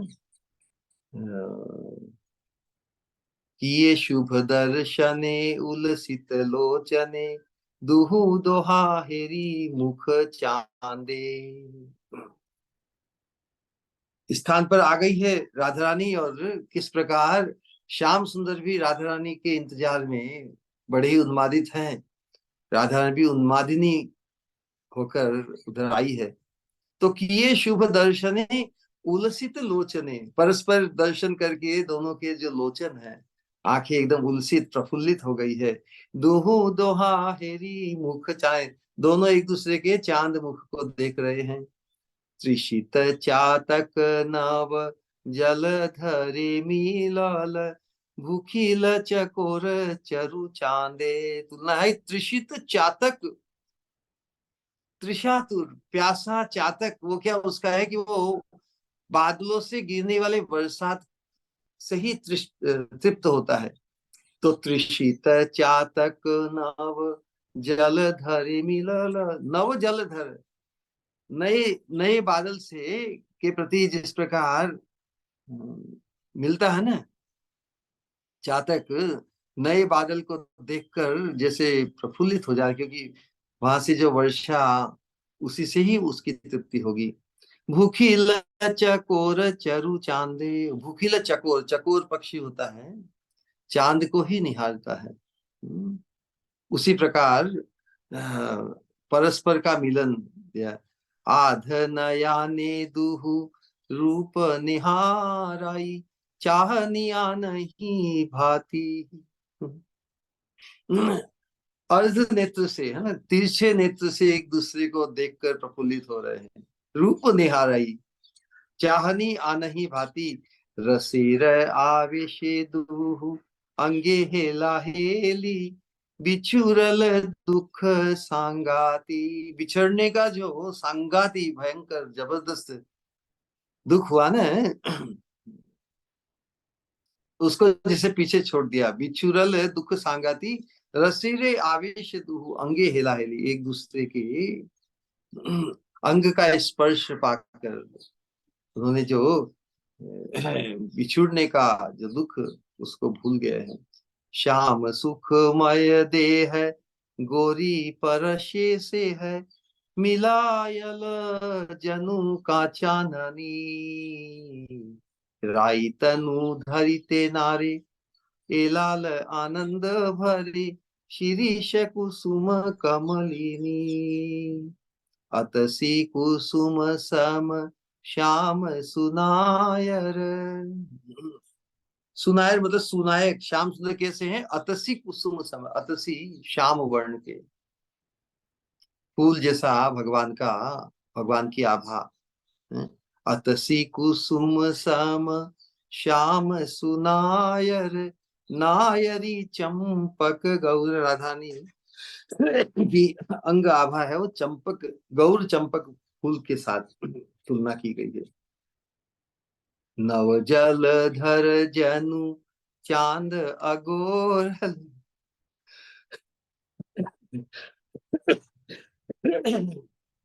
जिस प्रकार दोनों का जो मिलन, उसकी उपमा किस प्रकार देगी? नव जल धर जनु, जिस प्रकार नए बादल नव जलधर उत्पन्न हुए हैं और उसमें चांद छिप गया है। राधा रानी, कभी कभी होता है ना कि परस्पर के मिलन में राधा रानी जैसे श्याम सुंदर से मिलित होकर जिस प्रकार नव जलधर में चांद खो जाता है। चांद अगोरल ए छे रहल श्याम कोर, इस प्रकार राधा रानी श्याम के आंचल में जैसे छिप गई हो। विगलित वेश, और प्रभाव क्या पड़ा है अब श्याम सुंदर के अंग संग पाकर। विगलित वेश कुंतल शिखी चंद्रक, विगलित नील निचोल। विगलित वेश, वस्त्र ढीले पड़ गए। कुंतल, कुंतल मतलब अलकावली, कुंतल शिखी चंद्रक, अलकावली बालों में शिखी चंद्रक जो भगवान के लगा हुआ वो भी ढीला पड़ गया। विगलित नील निचो, राधा रानी के जो नील वस्त्र वो भी ढीले हो रहे हैं। दुहु का प्रेम रसे भासल निधुवन, उछलल प्रेम हिलोल।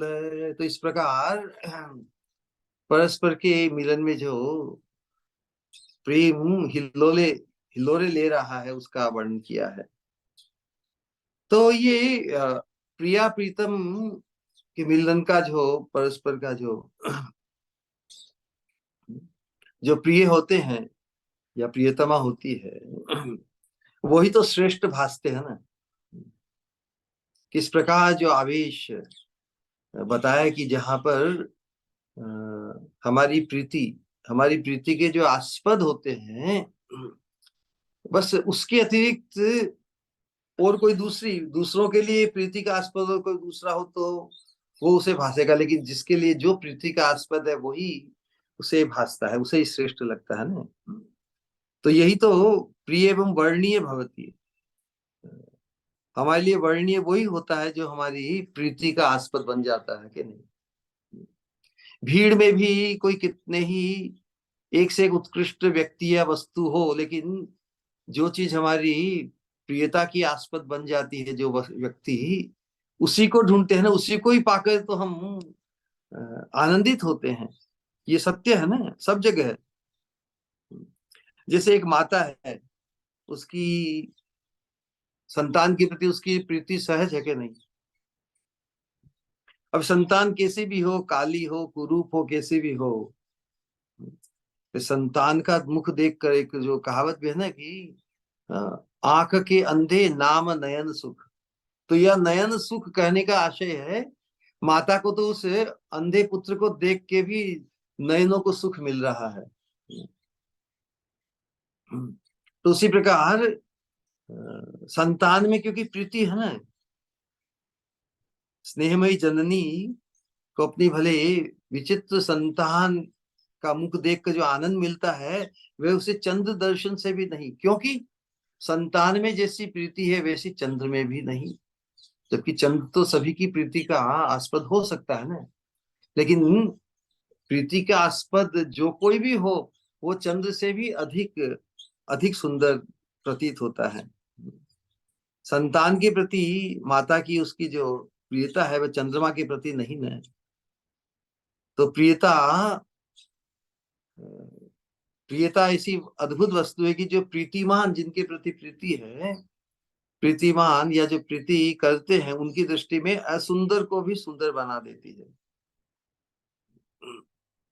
तो जहां पर सौंदर्य और प्रियता, सौंदर्य तो हो ही, श्याम सुंदर अति सुंदर हमारी स्वामिनी परमा सुंदरी, तो परस्पर के लिए परम सुंदर तो है ही, और प्रियता भी है, प्रियता की भी आस्पद परस्पर के हैं।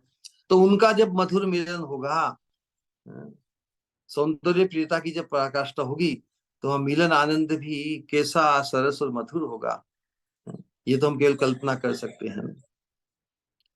तो प्रियतम श्याम सुंदर के साथ हमारी वृषभानु दुलारी राधा रानी का जो मिलन है, कहाँ पर हुआ? भानुजा रोध से, रेवा रोध सीवेत सी तरुतले चेत समुत्कंठते। तो श्याम सुंदर ने वंशी वट पर बजाकर राधा का आह्वान किया है, और जमुना के तट पर भानुजा रोधसी, जमुना के तट पर परमानंद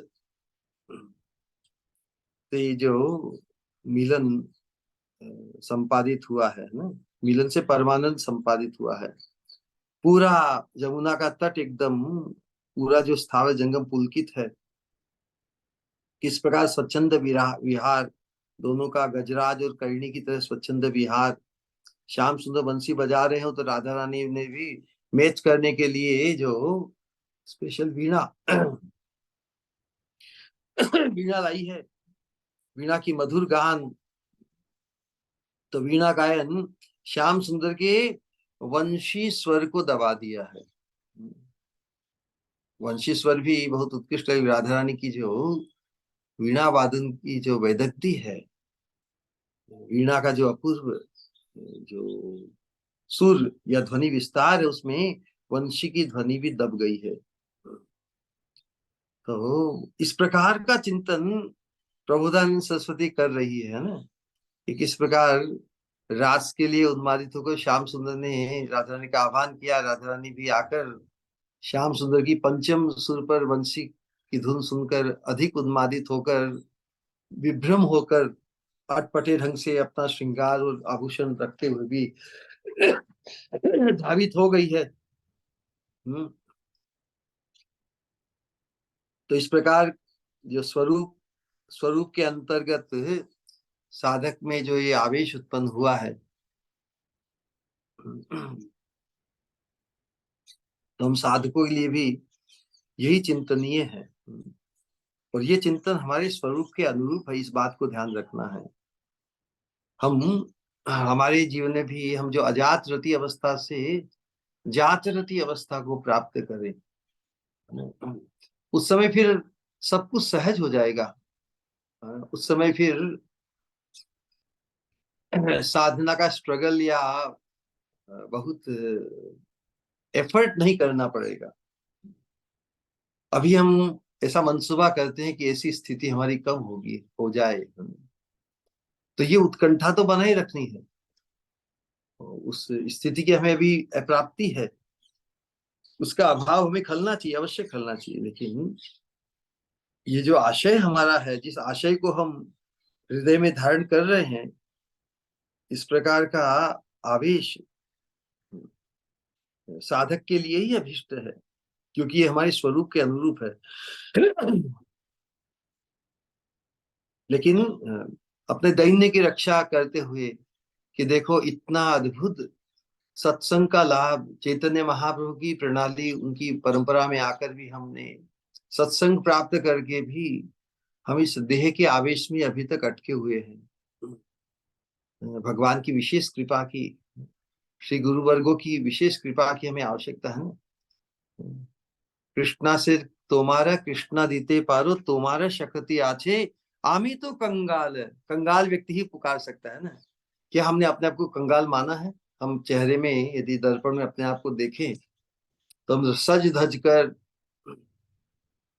बहुत अच्छी तरह से लगते हैं, देह के संबंध से ही देखते हैं ना अपने आप को। लेकिन हम पुकारेंगे तभी उस चीज के लिए जिसका अभाव हमें खलेगा। उस दृष्टि से तो हम कंगाल है ना। तो हम उस दिव्य आवेश को प्राप्त करने के लिए हमें कृपा की महती आवश्यकता है। क्रंदनम करना ही एकमात्र साधन है। तो क्रंदन किसके लिए करेंगे? जिसका अभाव हमें खलता हो, तो उसके लिए ही क्रंदन करते हैं। यदि किसी वस्तु का अभाव नहीं खलता तो हम क्रंदन नहीं कर पाएंगे ना। तो जो देह आवेश है वही बाधा है।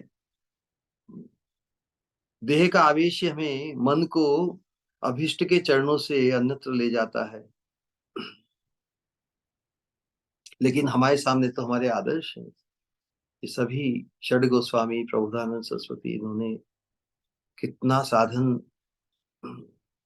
साधन का पैकेज है ना, कंप्लीट पैकेज हमारे लिए खोल दिया है।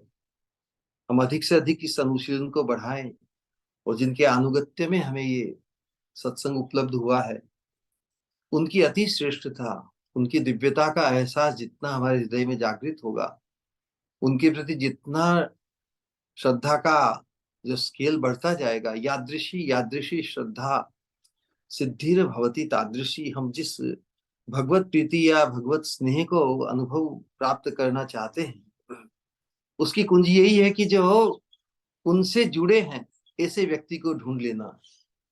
योजकस तत्र दुर्लभम, उस वो व्यक्ति तो है, बहुत से हैं, लेकिन हमने किसी एक को आइडेंटिफाई किया कि नहीं आज तक?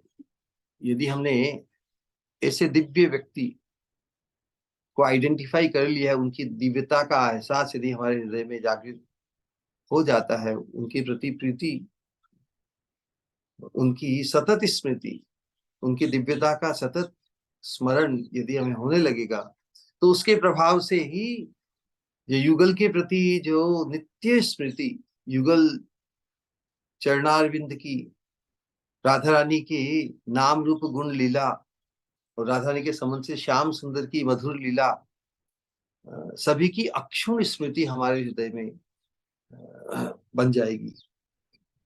तो हमारे सामने आदर्श हैं, है ना। तो उन आदर्श के आनुगत्य में, आदर्श इसलिए कहते हैं कि हर व्यक्ति को आदर्श चाहिए। यदि किसी को कोई चीज उपलब्ध हुई नहीं हुई, हम शास्त्रों में बहुत भगवत धाम की प्राप्ति, भगवत प्रेम और ये सब जो बातें बताई जाती है, उसे किसने प्राप्त किए, किसे वो प्राप्त है, तो ऐसे व्यक्ति को आइडेंटिफाई करना पड़ेगा ना जिसे वो प्राप्त है। ऐसी श्रद्धा किसी महत्पुरुष में यदि हमारी जागृत हो जाती है, तो उस श्रद्धा के प्रभाव से ही सिद्धिर भवती तादृशी, हम भी उस दिव्य आवेश को इसी जीवन में, वर्तमान जीवन में प्राप्त कर लेंगे। तो जब हम उस दिव्य आवेश के अभाव को अनुभव करेंगे, तब फिर हमें संसार के जो अभाव है, संसार के इस उन अभावों के प्रति हम मूक हो जाएंगे। वो अभाव हमें प्रभावित नहीं करेंगे, उन अभाव से हम विचलित नहीं होंगे, प्रभावित नहीं होंगे, क्योंकि दिव्य वस्तु का अभाव हमें खलने लगा है। तो ऐसे महत्पुरुषों के अनुगत्य से साधक भक्तों में, हम सभी में भी इस भाव का संक्रमण हो जाता है। वास्तव में ये जो हमारा जो धर्म है, इस रागानुगा भक्ति का अनुगत्य धर्म से ही हम उनके ही अनुगत्य में आना चाहेंगे ना, जिनको हम श्रेष्ठ, अति श्रेष्ठ मानते हैं। हम अनुगत्य उन्हीं का ही करना चाहेंगे कि जिन्हें जो वस्तु प्राप्त है वो हम प्राप्त करना चाहते हैं, नहीं तो अनुगत्य की क्या आवश्यकता। हम यदि युगल प्रीति को हृदय में अनुभव करना चाहते हैं, प्राप्त करना चाहते हैं, तो युगल प्रीति में जो प्रतिष्ठित है, किसी के प्रति तो ऐसा एहसास हमारे हृदय में होना अति आवश्यक है ना। फिर तो हमें मिल जाएगी, फिर तो रहस्य मिल गया ना। हमें जो चाहिए, जिसके पास है, उसके अनुगत्य में आ जाना है, उससे ही वो प्राप्त हो जाएगी।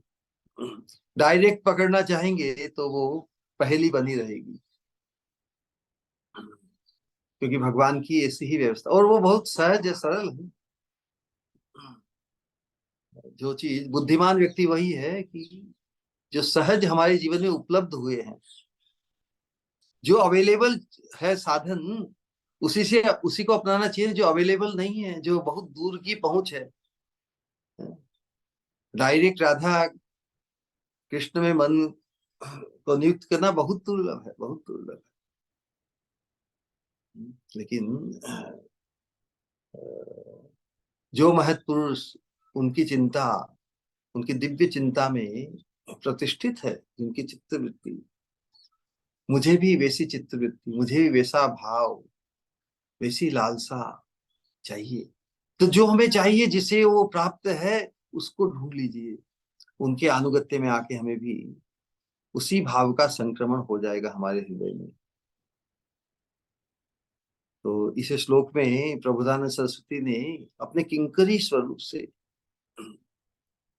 है ना, जो युगल है, युगल की जो मधुर यमुना पुलिन विहार, और वहां पे रासलीला के पूर्व की जो अवस्था है, उस रसास्वादन को प्राप्त किया है। इस स्फूर्ति में विराम आया है। विराम आके हाहाकार होकर उसी दर्शन, उसी स्थान में पहुंचने की लालसा व्यक्त हुई है।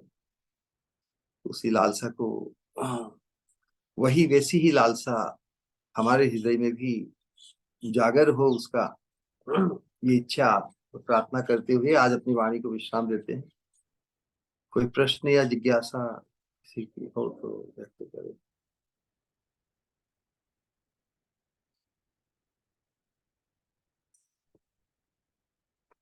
हरे कृष्णा।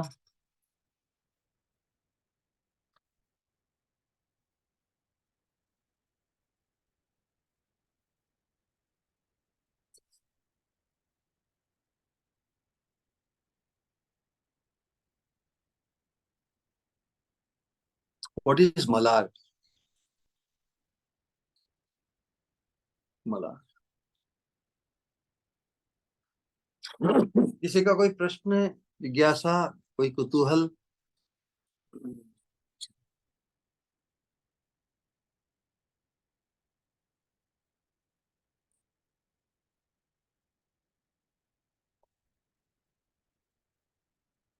म्यूटेड? सभी म्यूटेड हैं? किसने किया सभी को muted? Everyone can unmute. Okay.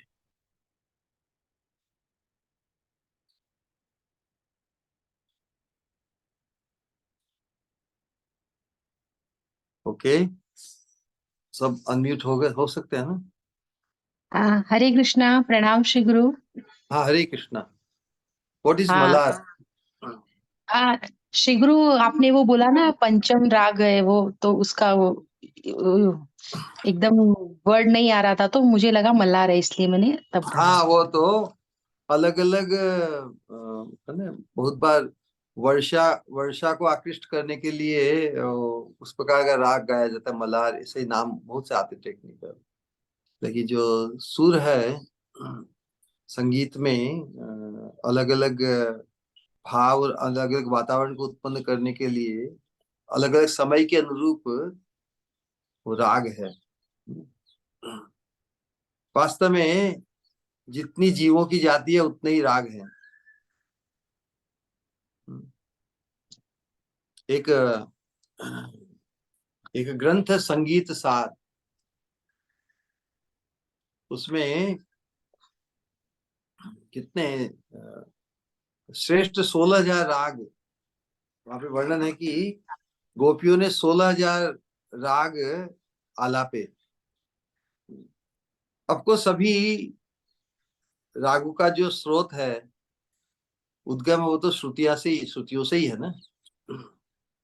तो फिर भी मुख्य रूप से उनको 7 राग में जो स्वर या राग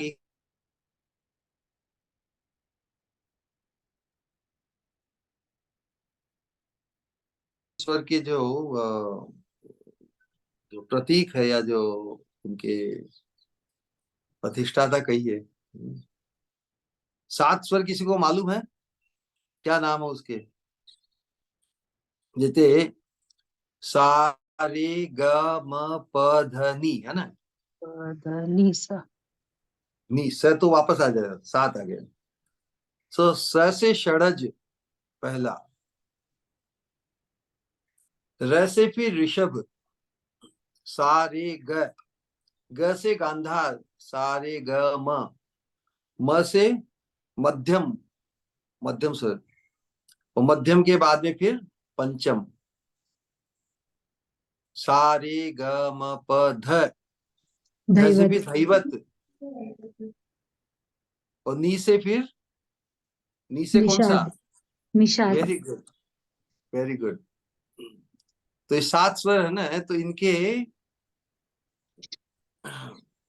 इनके जो प्रतीक कौन है? जो षडज सुर है, मयूर है ना। मयूर की जो ध्वनि है, लाइक दिस, मयूरी की जो ध्वनि है, वो षडज राग है। और जो चातक पक्षी किसको किसको देखता है? हाँ? आकाश चातकेन की। है। आकाश की तरफ देखता है वो बारिश का मूर्ति। हाँ, बारिश की स्वाति बात है। नक्षत्र का। हाँ, है ना? और चकोरी चांद को देखती, उसी प्रकार ये जो चातक पक्षी है नव जलधर को ढूंढता है, उसी की तरफ लगे थे। उस प्रकार की आतुरता। तो जो ऋषभ स्वर है, वो चातक पक्षी से उसका संबंध है। जो गांधार राग है, उसका प्रतीक है बकरा, है ना। विचित्र एकदम, जैसे विचित्र सुर होता है ना। गांधार, गांधारी नंदन कहते हैं ना। वैशाखी नंदन, वैशाखी नंदन किसका नाम है, किसी को मालूम है? वैशाखी नंदन नाम से कौन प्रसिद्ध है? गर्दभ। श्री गुरु। क्यों? क्योंकि श्री गुरु वैशाख में बहुत गर्मी होती है, तो गर्मी की वजह से घास सूख जाती है, उसको लगता है अच्छा, कि मैंने पूरी घास खा ली। अच्छा। तो वो बड़े मैदान में जाकर एकदम अपने विशेष आह्लाद को व्यक्त करता है कि मैंने सब घास खा ली, ऐसा कहा जाता है। तो फिर मध्यम, मध्यम जो स्वर है, राग है, उसका प्रतीक है क्रौच। क्रौच किसे कहते हैं? टोर्टोइस, कछुए को। और फिर जो पंचम स्वर है, कोयल का। जो धैवत स्वर है, मेढक का। और जो निषाद स्वर, वो किसका है? हाथी का। Very good.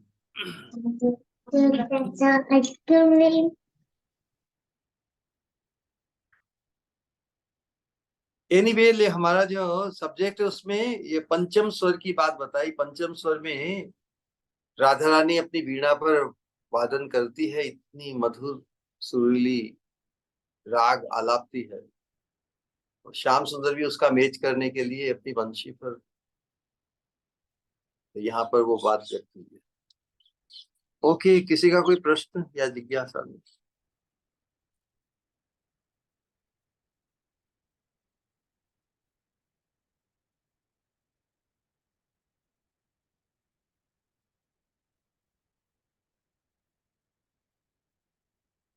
All right then. Hare Krishna Krishna Krishna Hare Hare, Hare Rama Rama Rama. प्रणाम श्री गुरु। हरे कृष्णा।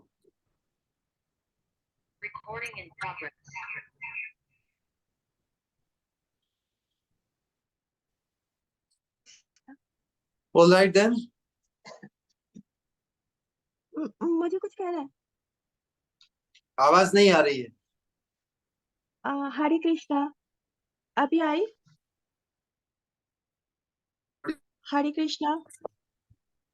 All right. क्या आ प्रश्न? रही है आवाज? आ रही है। नहीं, प्रश्न तो कुछ नहीं है, बस कुछ कहना है। कहूँ?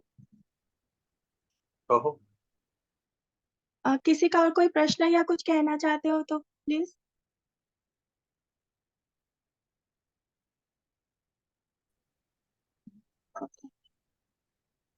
सबसे पहले तो माफी चाहूंगी श्री गुरु कि आज मैं पूरा शेयरिंग सही से सुन नहीं पाई।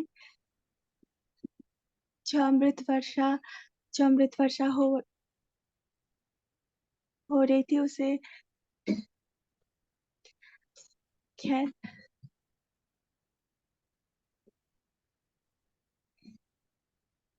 मानो बस इतना ही। कहने का तो कहने का अंत हो नहीं सकता, और कहाँ से शुरुआत करूं ये समझ नहीं आता। पर फिर भी इतना जरूर कहना है कि मानो है कल दीपावली, मनाते हैं लोग दीपावली, कि आए थे उस दिन श्री राम के 14 साल के वनवास काट के अयोध्या में। हर घर में दीप जले, हर घर में फूलों का बंदरबाल सजा। इसलिए आज भी लोग मनाते हैं ये त्योहार इतनी धूमधाम से कि आए थे भगवान इस दिन। पर सही मायनों में क्या क्या आज भी दिवाली का यही यही एहसास जो उस वक्त अयोध्या वासियों का था, क्या वही एहसास हृदय में पनप रहा है कि भगवान आने वाले हैं, और भगवान आया और इसीलिए घर को सजाना है, और साथ साथ वो खुशी का उच्छ्वास। पता नहीं, पर हाँ, पर ऐसा जरूर, ये जरूर है कि जब भी ये दिवाली का त्योहार आता है, यूं लगता है कि हाँ, घर को सजाया, हर चौखट सजाया, हर जगह दीप जलाया, सब कुछ किया, लेकिन क्या सही मायनों में दिलों में वो जगह बनाई जहाँ भगवान आके प्रवेश कर पाए। भगवान तो सही मायनों में परोक्ष है।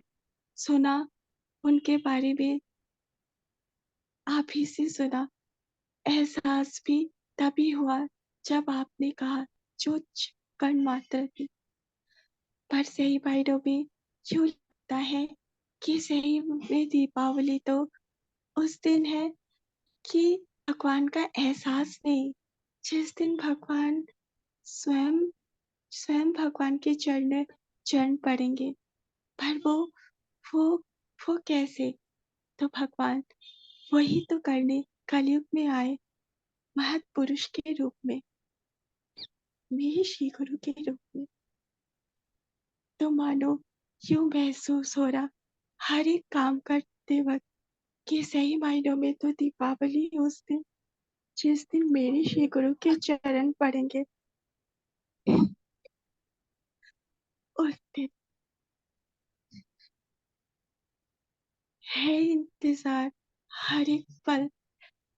हाँ, ये ये सत्य है, जैसा कि कहते हो कि हर जगह हुआ भी आप वृंदावन में, फिर भी है एहसास आपका इच्छा करंजी में भी। पर फिर भी सही मायनों में पर एहसास नहीं, जब सही मायनों में मेरे श्री गुरु के श्री चरण पड़ेगी और सही मायनों में दीपावली बनेगी। है है बस उस दिन का इंतजार।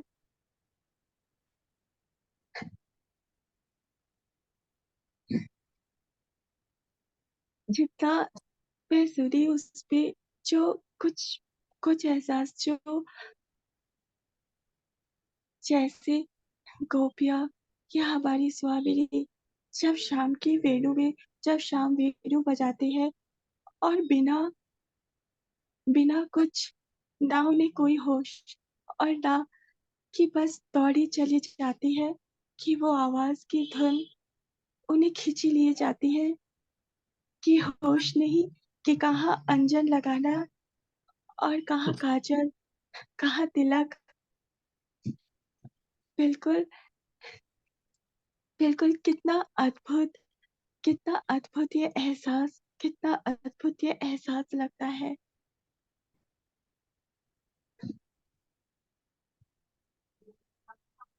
सही मायनों में ना तो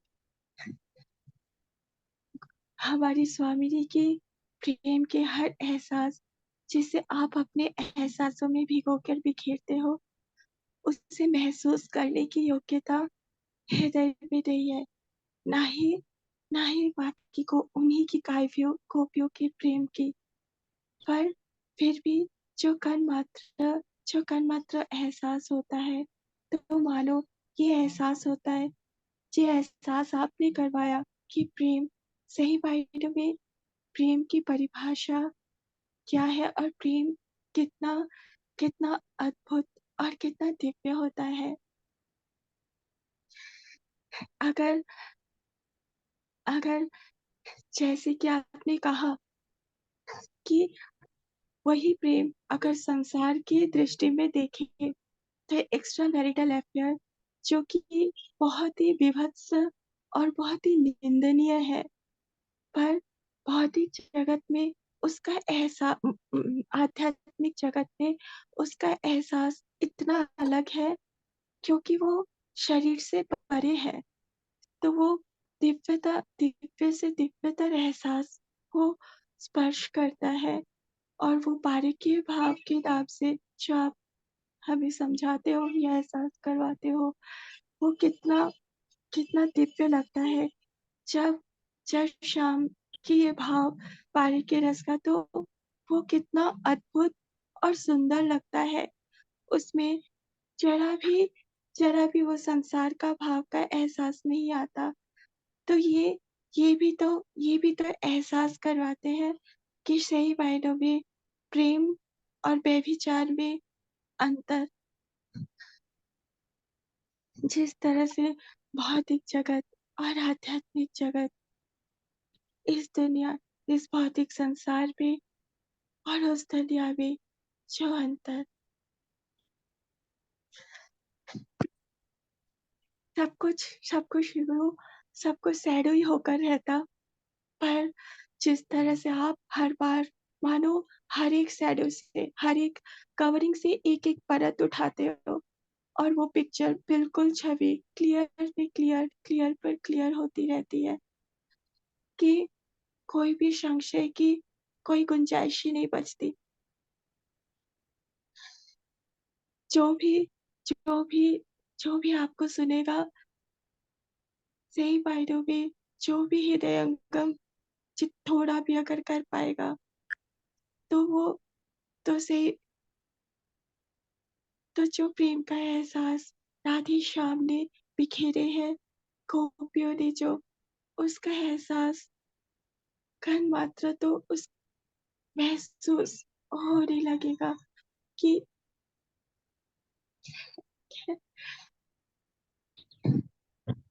कहने का तो अगर यूं लगे तो कहती जाओ, पर फिर भी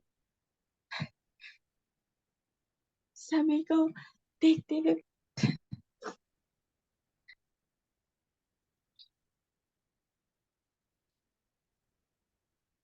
बस 2 लाइन ज़रूर कहूँगी। बंगाली लाइन है, पर सब पहले भी गाई हो और सबको आता भी है आई थिंक समझ में। মঙ্গল দীপ জেলে অন্ধকারে দু চোখ কালোয় ভরপুর যারা বিশ্বাস করে না গো তুমি আছো, তাদের মার্জনা করো প্রভু। আ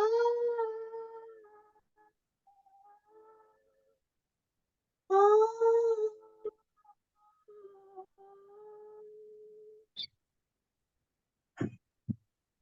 अंधेरा से उजाला कर दे भगवान आते हैं श्री गुरु रूप में। पर फिर भी जो लोग इस एहसास को, इसे हृदयंगम नहीं कर पाते, ऐसा लगता है कि भगवान उन्हें क्षमा करे, कि स्वयं भगवान रूप, साक्षात भगवान रूप में आते हैं, पर फिर भी लोग उन्हें पहचान नहीं पाते। आपका कोटि कोटि धन्यवाद श्री गुरु, हर एक बात के लिए। प्रणाम। हरे कृष्ण। जय प्रभुदानंद प्रभुपाद की जय, श्रील प्रभुपाद की जय, श्रील श्रीपाद गुरु महाराज की जय, समावेत निताय गौर भक्त बिंद की जय, निताय गौर प्रेमानंदे हरि हरि बोल। हम सब 3 बार हरे कृष्ण महामंत्र का उच्चारण करेंगे। हमारे प्रिय श्री गुरु के सम्मान में प्रियता और पूज्यता के साथ। हरे हरे कृष्णा कृष्णा हरे हरे कृष्णा कृष्णा कृष्णा कृष्णा कृष्णा कृष्णा हरे हरे हरे हरे हरे हरे राम राम राम राम हरे राम हरे हरे हरे हरे हरे कृष्णा हरे कृष्णा कृष्ण कृष्ण कृष्णा कृष्णा हरे हरे हरे राम हरे राम राम हरे राम राम हरे हरे कृष्णा कृष्णा कृष्ण कृष्ण कृष्ण हरे हरे हरे हरे हरे राम राम राम राम हरे हरे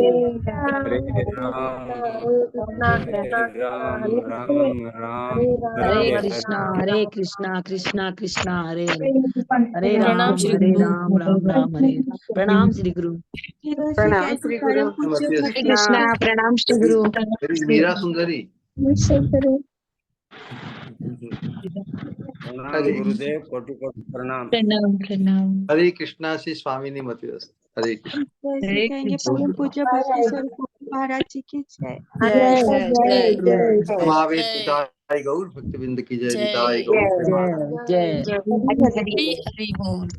गौर हरि प्रेमानंदे। श्री गुरु। हरे कृष्ण। प्रणाम श्री गुरु। हरे कृष्णा। प्रणाम श्री गुरु। हरे कृष्णा श्री स्वामिनी मतिरस्तु।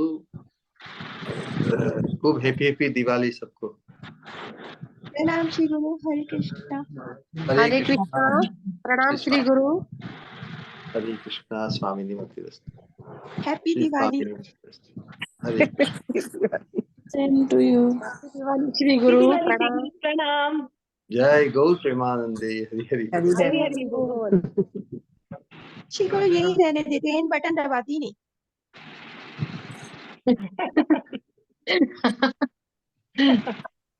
ए बदमाश सखी। एंड बटन दबाती ही नहीं, आज सबसे हैप्पी हैप्पी दिवाली हो जाएगी फिर। और मेरे हाथ में है, मैं नहीं दबाऊं तो क्या करोगे? दबा दूं? सारी सखिया क्या बोलते हो, दबा दूं? नहीं दबाने के लिए थैंक यू सखी।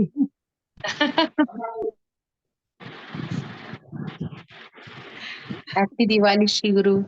हरे कृष्णा हैप्पी दिवाली सभी आनंद में। शुभ राधा रानी दिवाली की श्री गुरु। हैप्पी दिवाली श्री गुरु। प्रणाम। हमारी स्वामिनी की अखंड स्मृति सबके चित्त में छाई रहे, यही शुभेच्छा। हरे कृष्ण कृष्ण कृष्ण कृष्ण हरे हरे हरे राम हरे राम हरे राम राम राम हरे हरे। गौर प्रेमानंदे हरि हरि।